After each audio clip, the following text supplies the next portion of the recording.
सकाळ सकाळ परीनं सगळं राडा काढलाय तिचं कपाट आवरायला, कारण तिचं कपाट इकडं तिकडं झालेलं अजिबात आवडत नाही. काय ग रकमे, हा खाली चटई तर टाकायची की नाही?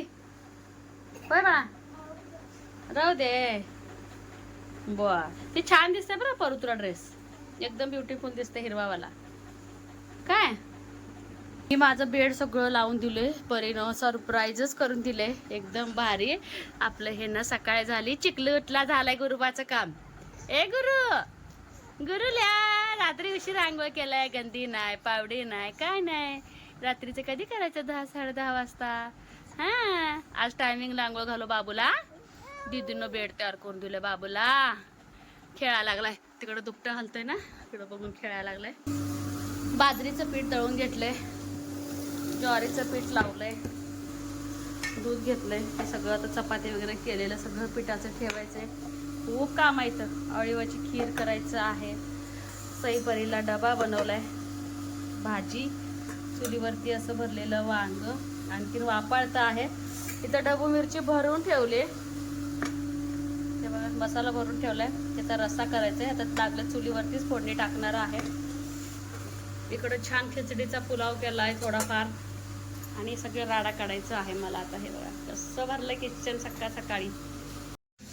सकाळचे बघा 9:45 वाजले. म्हटलं आता वडवड तर किती करायचं, आणि किती वेळा जरी घर झाडलं का माहिती घरात अशी रेती माती निघते. आणि गुरु इतकाच किरकिरत होता सकाळी उठल्या उठल्या, कारण की दिसायला आबाळ इतकं दिसते, तर आतमध्ये ना इतकं गरम व्हायला लागले, खूप गरम व्हायला लागले. लाईट गेलेली, आली, गिरणी चालू, गिरणीचा आवाज, पोरांचा आवाज, सईपर्यंत झालं सगळं. हा शानो गोबाळ सकाळी कपाट आवरले, काय कपाट आवरले, आईच्या हाताखाली काम ऐकले. म्हटलं आता काम तर किती करायचं, आता फक्त भांडी घासायची राहिलेत. आणि सकाळ सकाळी ना 7 वाजताच मी सकाळी लवकर कपडे धुवून घेतले, कारण की आफळ पण आले. आणि गुरुचं काय बेडशीट्स वगैरे धुवायचं होतं, ते पण सकाळ सकाळी धुवून टाकलं.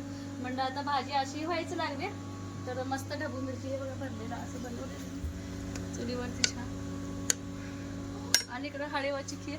तर एक कमेंट होती की ताई हळू बोलते का आळीव बोलते, तर ते सांगते. आमच्या माहेरी तर आळीवच बोलतो आम्ही, आळीव. आणि इथं हळीव, मी आळीव म्हणते तर हे म्हणतात नाही अश्विनी हळीव बोलायचं असते. तर हळीव आळीव दोन्ही पण म्हणतात, काय तर असं उद्देश एकच असते की नाही का परू. म्हटलं आता निवांत 2 मिनिटं बसावं, कंबर थोडीफार शेकावी, गुरुला आंघोळ घालायचंय. कोण आले की परत राहते. काल संध्याकाळचीच आंघोळ झाली त्याला, आणि दुसऱ्यांदा झोपायच्या अगोदरच मी आंघोळ आवरा बोलते त्याची. तर पटकन त्याला मॉलिश वगैरे करून आंघोळ घालते त्याला. आणि आपल्यात ना दरवर्षी दिंडी असते जेवायला.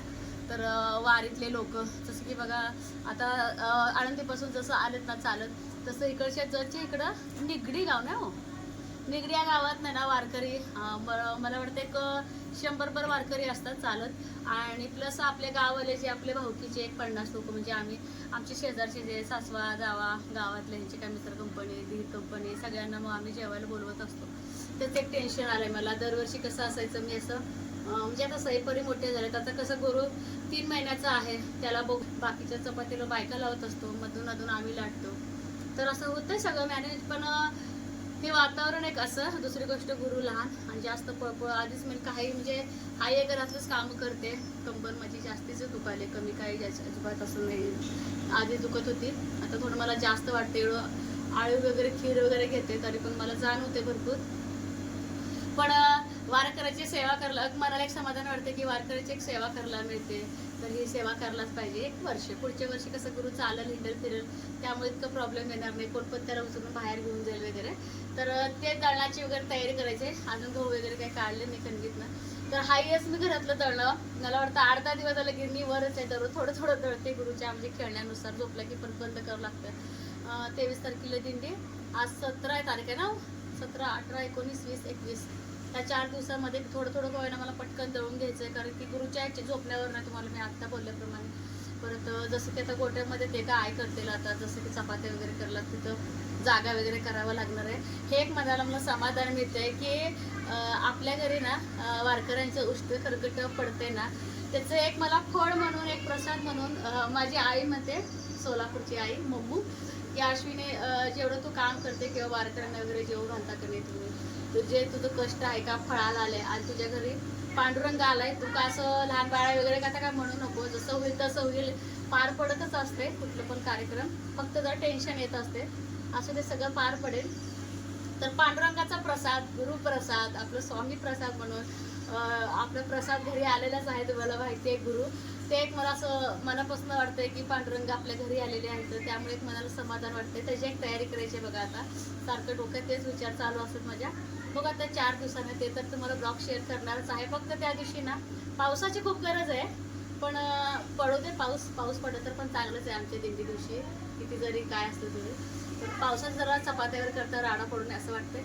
फक्त काय टेन्शन म्हणजे किती राडा पडलं तर त्याचं टेन्शन मला येत नाही. त्या म्हणजे त्या निमित्तानं ना कधी पण बघा, लग्नात पाऊस पडलेला शुभ असतो, कुठल्या छान कार्यक्रमात पाऊस पडलेला शुभ असतो. तसं मला कुठल्या तरी कार्यक्रमात पाऊस पडलं तर शुभच असते. तसं राडा, कारण की देवांकडून ते वर्षा होत असतं पाऊस पडलेलं, चांगली घटना असते ती. तर खास ना आपण किती पैसे खर्च करून खास पाठीमागं जिथं गाडीचं पार्किंग आहे का तिथं पत्रा शेड मारलंय, परत आपल्या कट्ट्यावरती ना शेड मारलंय, जेणेकरून कशासाठी सांगू का, खास ह्या वारकऱ्यांसाठीच. कारण की त्यांना जेवणाची सोय होण्यासाठी. जसं की पलीकडच्या आत्यांचं कट्टा, अरे आमचं कट्टा इतकं भलं मोठं आहे ना, किमान एकाच वेळेस 70-80 लोक बसत ना हो. एकाच वेळेस पटपट पटपट सगळे वारकरी जेवून आराम करायला जात असतात. ते एक मनाला समाधान. त्यांच्यासाठीच खास हे शेड मारण्याचं कारण आहे. वर्षभर आम्ही ते वापरतो पत्र, आम्हाला पण उपयोग होते उन्हाळा, पावसाळा, हिवाळा, आणि त्यांच्यासाठी एक समाधान वाटते. चला आता थोडंफार शेकते आणखीन थोडं. ते पैंजण घातलं का? पैंजण निघालं होतं सोनू. पैंजण निघाले की सांगत जा. काय लक्ष दे, आणि ती कडे नीट लावा. ते दातान मला लावता येत नाही. पण सर ते पाठ घेऊन जा ना बाथरूम मध्ये, आंघोळीच्या बाळाला आंघोळ घालायचंय. तेल घेऊन जाते मी जाताना. खेळायला का आजी आहे ना? आणि सगळेच कपडे सकाळ सकाळी धुतल्यामुळे हडकलेत. खूप सकाळी लवकरच कपडे धुतले. ऐकते लेक माझी काम. ए आगाव, ऐ ऐ गुरु, नुसतं झाडं बघते नारळाची. पुढच्या वर्षी मागं पुढं करते. मस्त नारळ झाड बघायला आले. नारळ झाड आत्ता बघितला आईकड, आत्ता बघितला. अंगोली घालायची, पांगोली घालायची. हा परी म्हणते बनेला घातले की गुरु सोलापुरात हाय वाटते म्हणते. मी बनेल घातले की गुरु सोलापुरात आलाय असं वाटतंय म्हणते. मी म्हणलं उन्हाळा आला म्हणून समजायचा. बनेला घातले की उन्हाळा. हाय ही अगाऊ. अयो आट्या बघा, कपालाला सदा हसणारा पोरगा आट्या आट्या मालताय. अंगोली घालायची, अंगोली. चलो आंघोळ करू, बास शेकायचं आता. पोळा लागलं कमरेला. असू दे, गुरुप्रसाद आहे, काय होत नाही का आजी म्हणाव. हा नारळ झाडच बघायला लागले आहे ते. ऐक्षा काय ग आले आले गोळे घालते. गेलेल्या वेळेस बहीण आलती माझी, मावशी आली ती त्याला बघायला, खेळायला. गुरुचं ना पेंटालस मध्ये जे 1.5 महिन्याची लस होती ना, त्या लस मध्ये एक दंडाशी राहिली होती. तर गावात त्यांना चौकशी करायला जावं म्हटलेली. तर आज आहे म्हणले. अजून 1.5 महिन्याचीच लस चालू आहे. आता 3रा महिना लागला. मला वाटतं 2.5 महिन्याचं 3.5 महिन्याला देत असतील लस. तर आता 2 दिवस अजून कुई कुई कुई कुई करणार आहे. आता कुई कुई कुई कुई करणार आहे. काय आता खेळायला खाली ते सॉफ्टवाला त्याच्यावरती घेते. सॉफ्टवेअर घ्यायचे तुम्हाला, तुमचे छोटा सा जानके इंजी करायची. इंजी गुरुला इंजी आंघोळ बिंघोळ करून दिवसभर पाना बिळणा बेड तयार करून ठेवते. चल गावात फिरून यायचं अगं दिवस अजून.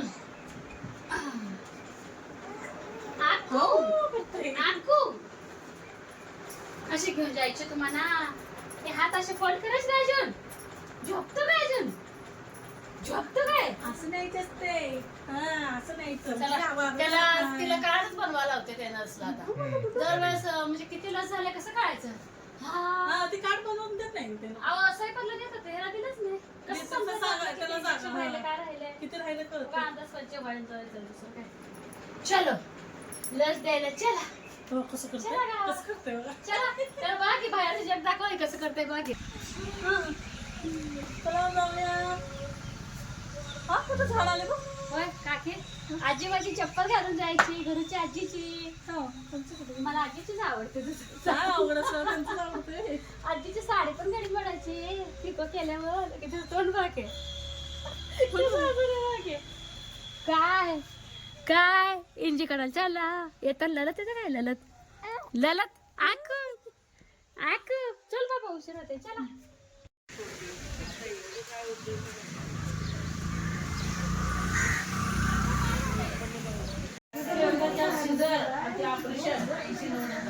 ऑपरेशनला बरीच केलं की मला परत आमच्या म्हणजे तुला एकदम सगळं बाहेर उठाने येणं मला ते सगळं बाहेर पण कामं केल्यासारखं झालं. 11 वाजता अंधारी शरीर डोळ्याला 4:30 जरा 2 मिनिटं एक एक मिनिट. मला आमचं पण करायचं. या की तुम्ही पण कमी या या या. तिकडे बघा. त्या मांडीला तेवढं काय करायचं येऊ का? त्या घ्यावी डोस दिला गार पाण्याची पट्टी हा गार पाण्याची पट्टी ठेवायची म्हणजे बरोबरच की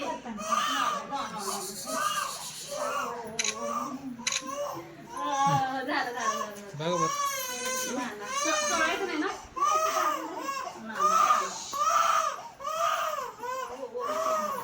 कोण कोण कोण कोण कोण कोण काय सर्जरी पण आहे हात निघून का ना ना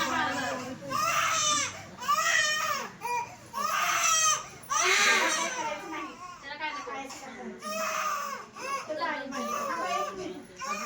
ते दे तू इकडे हो हो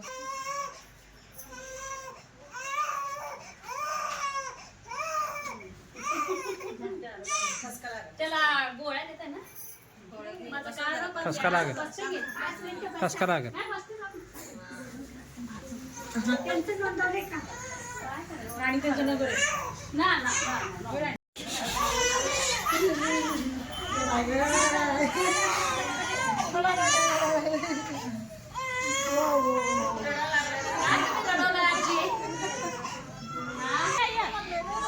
तुम्ही आणि काय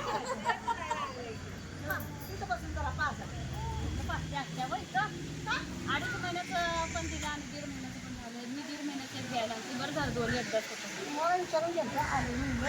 ते यांना म्हणलं विचारू कर बाई म्हणलं परत ते माणसाचे आमच्या पूरला दिलंच नव्हतं 6 महिने हां एक पण पाहिजे म्हणलं ते घ्यायचं आता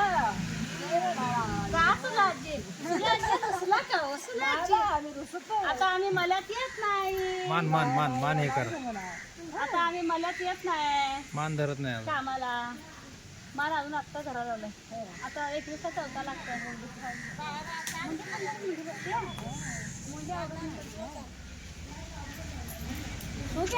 तर बऱ्याच व्हिडिओमध्ये आत्याना तुम्ही बघितलेलं आहे मळ्यातल्या जेवणामध्ये मळ्यातल्या कामामधले तर त्या आत्या गुरुला बघून आल्या बघा त्यांना राहवलंच नाही तर थेट दवाखान्यात येऊन गुरुला घेऊन त्यांच्या घरी गेल्या तर बघा कशी का परिस्थिती अशी ना का अश्विनी मी आज गुरुला ना त्याला बघितल्याचं पहिल्यांदा त्याला आनंद झाला आणि गुरुच्या हातात 100 रुपये पण दिले आणि टाळू पण मागली पण गुरु इतकं रडत होता ना त्याचा मूड अजिबात नव्हता कारण की त्याला इंजेक्शन दिल्यामुळे खूप रडत होता आणि 100 रुपये दिल्यावर हे बघा गप्प बसला होता अगदी शांत बसला होता पण त्याला ते दुखणं दुखतच होतं तर इथेच व्हिडिओचा एंड करणार आहे कारण की आज गुरु खूप त्रास देणार आहे ना त्यामुळं कसा वाटला आजचा ब्लॉग हे मात्र सांगायला अजिबात